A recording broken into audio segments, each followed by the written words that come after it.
ጤና ይስጥልን ክቡራን ተመልካቾቻችን፣ ከመሃል ሚዲያ የሰዓቱን ዜና ይዘን ቀርበናል። በቅድሚያም አበይት ነጥቦችን ነው። የኢፌዴሪ መከላከያ ሰራዊት ጠቅላይ ኤታማዦር ሹም ፊልድ ማርሻል ብርሃኑ ጁላ በቀጥታ ወደ ስራ ገብተናል ሲሉ ተናገሩ። 72ኛው ዙር የቦረና አባገዳ ባሊ ስልጣን ርክክብ ስነ ስርዓት ባህልና እሴቱን በጠበቀ መልኩ በዛሬው ዕለት ተከናወነ።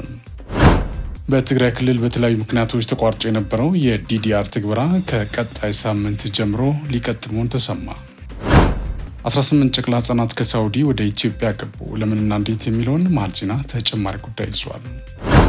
745 ንጹሐን ዜጎች ተገድለዋል ተባለ። ሩሲያ በዩክሬን ላይ በፈጸመችው ተደጋጋሚ የአየር ጥቃት ቢያንስ 25 ሰዎች መሞታቸውን የሀገሪቱ ባለስልጣናት ተናገሩ። ክቡራን ተመልካቾቻችን፣ ከመሃል ሚዲያ እነዚህና ሌሎችም ዜናዎች ይዘን ቀርበናል። ከአፍታ በኋላ እንመለሳለን። ዩቱብ ቻናሉን ሰብስክራይብ እንዲሁም ይዘቱን ላይክና ሼር በማድረግ የመሃል ሚዲያ ቤተሰብ እንድትሆኑ በአክብሮት እንጋብዛለን። አብራችኑ ነው።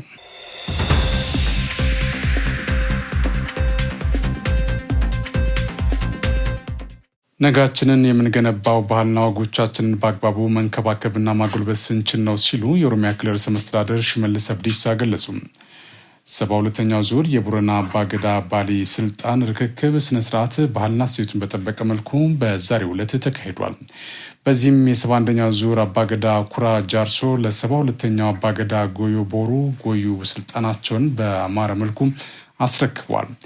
በመርሃ ግብሩ ላይ የተገኙት አቶ ሽመልስ አብዲሳ የገዳ ስርዓት በህዝቡ ባህልና እሴቶች ታንጾና በሂደት ያጋጠሙ ችግሮች በጥናት በማስተካከል እዚህ መድረሱን አንስተዋል። ነጋችንን የምንገነባው ባህልና ወጎቻችንን በአግባቡ መንከባከብና ማጎልበት ስንችል ነው ያሉት ርዕሰ መስተዳድሩ ትውልዱ ዘመኑን በዋጁ ሁኔታ ወገኑና ባህሉን በማደስ አጎልብቶ ማስቀጠል ይገባዋል ብሏል። የክልሉ መንግስትም ይህንን መሰረት በማድረግ በስርዓተ ትምህርትና በቴክኖሎጂ ግንባታ እንዲሁም በማህበራዊና ኢኮኖሚያዊ ልማት ሂደት ውስጥ የህዝቡን ባህልና ወግ መሰረት አድርጎ እየሰራ ይገኛል ብሏል። የክልሉ ባህልና ቱሪዝም ቢሮ ኃላፊ ወይዘሮ ጀሚላ ሲምበሩ በወክላቸው የገዳ ስርዓት በዘመናት የስልጣኔ ሂደት ሁሉ ራሱን እያደሰና ፈተናዎቹን እያለፈ በአማረ መልኩ ለዚህ በቅቷል ብሏል። ቦረና ገዳ እንደ ልጁ ተንከባክቦ ለዚህ አድርሷል ያሉት ኃላፊዋ የገዳ ስርዓት ትውልድን እየገነባ ያስቀጠለ በመሆኑ ለወደፊቱም አምሮና ጎልብቶ ይቀጥላል ብሏል። የክልሉ መንግስትም የገዳ ስርዓት ትውልዱ እንዲማረውና ለዓለም እንዲተዋወቅ አጠናክሮ ይሰራል ሲሉ አስተዋውቋል። በመርሃ ግብሩ የኬንያ ልዑካን ቡድን የተሳተፉ ሲሆን በኬንያ የማርሳቤት ካውንቲ ገዢ መሐመድ አሊ ባስተላለፉት መልእክት የዛሬው ዕለት የደስታ ቀን ነው፣ እኛም የወንድሞቻችን ደስታ ለመካፈል መጥተናል ብሏል። የገዳ ስርዓት ውብ ባህል፣ ጥንታዊ የዲሞክራሲ ስርዓት ያሉት ገዢው ይህንን ውብ ባህል ጠብቀው ያቆዩትን የፌዴራልና የኦሮሚያ ክልል መንግስታትን አመስግኗል። ገዢው በስነ ስርዓት ላይ የኬንያ ፕሬዚዳንት ዊሊያም ሩቶን የእንኳን ደስ አላችሁ መልእክትን ማስተላለፋቸውም የኢትዮጵያ ዜና አገልግሎት ዘግበዋል። በተያያዘ አባገዳ ጉዮ ቦሩ 72ኛው አባገዳ ሆኖ በመሰየም ከ71ኛው የቦረና አባገዳ ኩራ ጃርሶ ስልጣናቸውን በዛሬው ዕለት ተረክቧል። በርክብ ስነ ስርዓቱ የኦሮሚያ ክልል ርዕሰ መስተዳድር ሽመልስ አብዲሳን ጨምሮ የፌዴራልና የክልል ከፍተኛ የስራ ኃላፊዎች እንዲሁም የኬንያ ልዑካን ቡድን አባላት ተገኝቷል። አባገዳ ጎዩ ቦሩ በዚህ ወቅት በስልጣን ዘመናቸው የህዝቦች አንድነት እንዲጠናከርና ሰላም እንዲሰፍን አበክረው እንደሚሰሩ ተናግረዋል። በተጨማሪም በመሰረተ ልማቶች መስፋፋትና ሌሎች ጉዳዮች ላይ በትኩረት እንደሚሰሩ መናገራቸውን የክልሉ ኮሚኒኬሽን መረጃ አመላክቷል። 72ኛው አባገዳ ጎዩ ቦሩ ለሚቀጥሉት 8 ዓመታት የገዳ ስርዓትን በበላይነት የሚመሩ ይሆናል። መንግስት ከለውጡ ማግስት ጀምሮ ችግሮችን በሰላም ለመፍታት ያለውን ጽኑ አቋም በተግባር ማሳየቱን የሰላም ሚኒስቴር መሐመድ እድሪስ ገለጹ። ሚኒስትሩ መንግስት ከለውጡ በፊት የነበሩ የፖለቲካ ስብራቶችን ለመጠገን የትኛውም ፖለቲካዊ ችግሮች በውይይት መፍታት እንዳለበት ግልጽ አቋም በመያዝ በርካታ እርምጃዎችን መውሰዱን አስረድቷል። በዚህም ኢትዮጵያን ለውስብስብ ችግር የዳረጉ ኋላቀር የፖለቲካ ልምዶችንና ነጠላ ትርክቶችን የማራቅ ስራን በስፋት ማከናወኑ ነው የተናገሩት። የፖለቲካ ዓላማቸውን በኃይል ለማሳካት ታጥቀው የሚንቀሳቀሱ አካላት ፍላጎታቸውን ወደ ጠረጴዛ ውይይት እንዲያመጡ ሁልጊዜ ለሰላም በሩን ክፍት በማድረግ ብዙ ርቀት መጓዙንም አንስቷል። በዚህም በርካታ የታጠቁ አካላት ከኃይል አማራጭና ከግጭት ጉዳት እንጂ ጥቅም እንደሌለ በመገንዘብ የመንግስትን የሰላም ጥሪ ተቀብለው ለሰላምና ለልማት የበኩላቸውን እየተወጡ መሆናቸውን ተናግሯል። መንግስት ዘላቂ ሰላም በማስፈንና ህብረ ብሔራዊ አንድነትን በማጠናከር የሀገረ መንግስት ግንባታን እውን ለማድረግ አሰባሳቢ ትርክቶችን የማጠናከር ስራዎችን ያከናወነ ነው ብሏል። መንግስት ከለውጡ ማግስት ጀምሮ ችግሮችን በሰላም መፍታት ያለውን ጽኑ አቋም በተከታታይ በተግባር ማሳየቱን ገልጸው በቀጣይም አጠናክሮ እንደሚቀጥል አረጋግጧል። በመሆኑም የፖለቲካ ልሂቃን ሰላምን የሚያጸኑና አንድነትን የሚያጠናክሩ ሀሳቦችን በማፍለቅ ሚናቸውን እንዲወጡ መጠየቃቸውን የኢትዮጵያ ዜና አገልግሎት ዘግቧል። የበለጸገች ሀገርን ለመገንባት የሁሉም ዜጋ ተሳትፎና ርብርብ እንደሚያስፈልግም ነው አጽንኦት የሰጡት። በሌላ በኩል ሰላም ሚኒስቴር በወሰን ተሻጋሪ በጎ ፈቃድ አገልግሎት ወጣቶችን በማሰልጠን ብሔራዊ መግባባት የሚፈጥሩና አብሮነትን የሚያጠናክሩ ባህሎችን እንዲጎለብቱ እየሰራ መሆኑን ተናግሯል። በዚህም በ12 ዙሮች ከ70 ሺህ በላይ ወጣቶችን በማሰልጠን የህዝቦችን ተጠቃሚነትና አንድነትን የሚያጎለብቱ ስራዎችን መከናወናቸው ጠቁመዋል። የአድዋ ድል ማይክሮ ፋይናንስ አክሲዮን ማህበር የጦር ኃይሎች ጠቅላይ ኤታማዦር ሹም ፊልድ ማርሻል ብርሃኑ ጁላ በተገኙበት በይፋ ተመስርቷል። ፊልድ ማርሻል ብርሃኑ ጁላ በዚህ ወቅት ከ2002 ዓ.ም ጀምሮ አክሲዮን ማህበር እንዲቋቋም ጥረት ሲደረግ እንደነበር አስታውሰው አሁን ላይ በቀጥታ ወደ ስራ በመግባት አክሲዮን ማህበሩ መመስረቱን ተናግሯል። በኢትዮጵያ የመጀመሪያ የሆነው ወታደራዊ አክሲዮን ማህበር የተቋሙን የፋይናንስ ዘርፍ ለማሳደግ የሚያግዝ ከመሆኑም በላይ የሰራዊትን ፋይናንሻል ተጠቃሚነት እንደሚያጠናክር አንስቷል። ቅርንጫፎችን በማብዛት በሁሉም ቦታ ተደራሽና ፈጣን አገልግሎት ሰጪ ለመሆን መስራት እንደሚገባ አጽንኦት ሰጥቷል። የመከላከያ ፋውንዴሽን ሪፎርሙን ተከትሎ እንደ አዲስ ከተደራጀ ወዲህ በበርካታ ዘርፎች ለሰራዊት የማህበራዊ ዋስትና ሆኖ እየሰራ መሆኑን አስረድቷል። ከፍተኛ የአክሲዮን ግዢ የፈጸሙ እዞች፣ ኮሮችና ዋና መምሪያዎች የተዘጋጀላቸውን የዋንጫ ሽልማትና ሰርቲፊኬት ከፊልድ ማርሻል ብርሃኑ ጁላ መቀበላቸውን የመከላከያ ሰራዊት መረጃም አመላክተዋል። ከሳውዲ አረቢያና ኦማን በአስቸጋሪ ሁኔታ ውስጥ የነበሩ 397 ኢትዮጵያውያን ወደ ሀገራቸው ተመልሰዋል። 255 ወንዶች፣ 40 ሴቶች እና 18 ጨቅላ ህጻናት በድምሩ 313 ኢትዮጵያውያን በተያዙት ሳምንት ከሳውዲ ወደ ሀገራቸው መመለሳቸውን የሴቶችና ማህበራዊ ጉዳይ ሚኒስቴር አስታውቋል። ከተመላሾች መካከል 75 ዕድሜያቸው ከ18 ዓመት በታች የሆኑ ታዳጊዎች እንደሚገኙ ተመላክቷል። በተመሳሳይ በአስቸጋሪ ሁኔታ ውስጥ የነበሩ 83 ወንዶች እና አንድ ሴት ኢትዮጵያውያን በኦማን ወደ ሀገራቸው መመለሳቸው ነው የተገለጸው። የኢትዮጵያ ኤሌክትሪክ አገልግሎት ከሚያዝያ ወር ጀምሮ አዲስ የታሪፍ ማሻሻያ ተግባራዊ ሊደረግ ነው በሚል የሚሰራጨው መረጃ ሐሰተኛ መሆኑን አስታውቋል።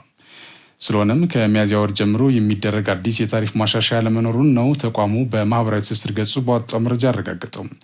ከመስከረም 2017 ዓ.ም ጀምሮ ለ4 ተከታታይ ዓመታት በማህበረሰቡ ላይ ጫና እንዳይፈጠር በየሩብ ዓመቱ ተከፍሎ ተግባራዊ ይደረግ የሚገኘውን የታሪፍ ማስተካከያ ከማስፈጸም ውጪ አዲስ የታሪፍ ማሻሻያ አለመኖሩንም አመላክተዋል። ባንክ የገባ መሬትን በመውረር በተከናወነ ግንባታ ላይ እርምጃ መውሰዱን የአዲስ አበባ ከተማ ደንብ ማስከበር ባለስልጣን አስታወቀም።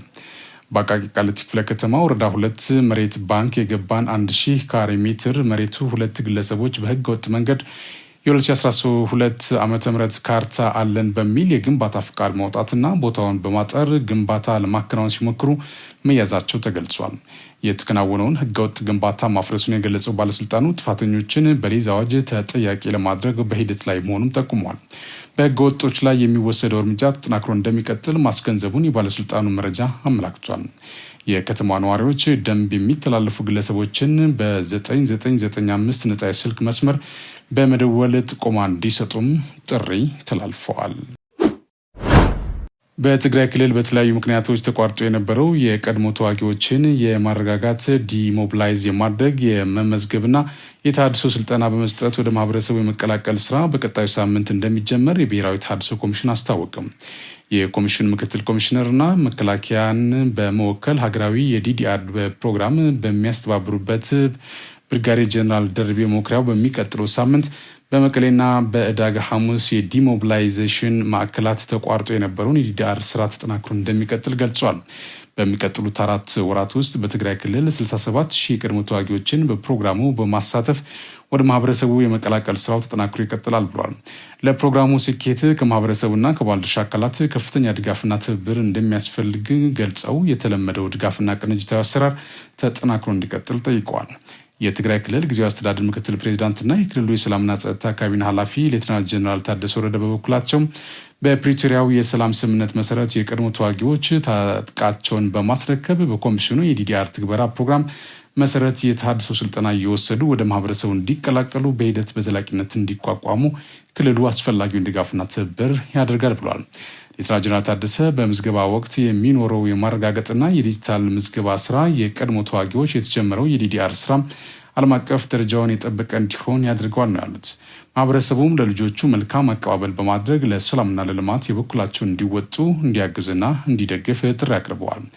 ብሔራዊ ተሃድሶ ኮሚሽን ህዳር 2017 ዓ.ም ሀገራዊ ዲዲአር ፕሮግራም በይፋ ከጀመረ ወዲህ በትግራይ፣ በአማራ፣ በኦሮሚያና በአፋር ክልሎች ከ17400 በላይ የቀድሞ ታጣቂዎችን የተሃድሶ ስልጠና በመስጠት ወደ ማህበረሰቡ እንዲቀላቀሉ ማድረጉን በመረጃው አመላክቷል። ከዚህ ውስጥ 8000 የሚሆኑት የትግራይ ክልል የቀድሞ ታጣቂዎች መሆናቸውም ተመላክተዋል። የኢትዮጵያ ንግድ ባንክ ለመቄዶንያ የአረጋውያንና አእምሮ ህሙማን መርጃ ማዕከል 30 ሚሊዮን ብር ድጋፍ አድርጓል። የኢትዮጵያ ንግድ ባንክ ፕሬዚዳንት አቶ አቤ ሳኖ 30ኛ ቀኑን በያዘው የመቄዶንያ የእርዳታ ማሰባሰቢያ ዝግጅት ላይ በመገኘት የባንኩን ድጋፍ አበርክቷል። አቶ አቤ እንዳሉት ከኢትዮጵያ ንግድ ባንክ ሰራተኞችና ማኔጅመንት አባላት የተሰበሰበ 18 ሚሊዮን ብር እንዲሁም ባንኩ 12 ሚሊዮን ብር ወጪ በማድረግ በድምሩ 30 ሚሊዮን ብር ድጋፍ ተደርጓል። አቶ አቤያይ መቄዶንያ እያከናወነ የሚገኘው የበጎ አድራጎት ስራ የሚደነቅና የሚበረታታ መሆኑን ገልጸው ባንኩ እንደ ሁልጊዜው ሁሉ ከማዕከሉ ጎን እንደሚቆም ተናግሯል።